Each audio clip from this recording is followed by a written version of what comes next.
Je l'ai dit et je l'ai répété encore, les objectifs de ce match-là, c'est continuer à progresser dans notre politique, c'est-à-dire qu'après la qualification de l'équipe nationale du Sénégal, je l'ai dit il y a 2-3 jours à la publication de la liste, vous savez très bien qu'on n'a pas souvent le temps dans ces grandes compétitions d'avoir des temps en réalité la planification et surtout de préparation. Donc du fait qu'on n'a pas beaucoup de temps de préparation dans les grandes compétitions, je pense qu'on a eu la chance de se qualifier.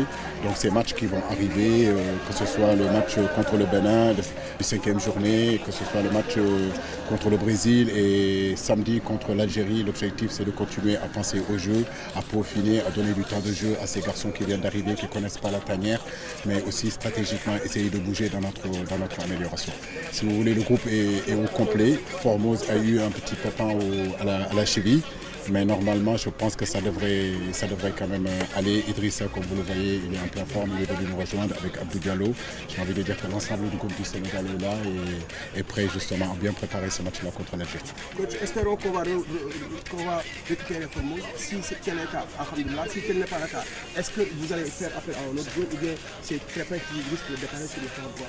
Non, ce n'est pas question d'amener un autre jour. Nous espérons déjà premièrement la santé à notre garçon, qu'il revienne le plus rapidement possible.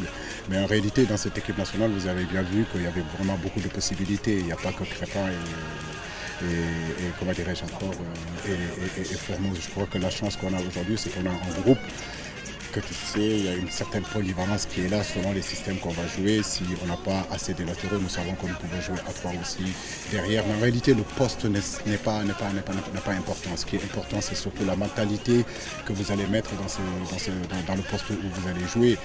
Crépin a déjà joué sur ce poste-là, on l'a déjà vu, mais c'est effectivement à 5, à Bruges, il a joué dans ce système-là. À Monaco, il continue à jouer dans ce système-là. Donc pour moi, il ne faut pas faire une fixation sur le poste. Ce qui est important, c'est sur le terrain, il y a une position initiale, mais en réalité, cette position-là peut évoluer selon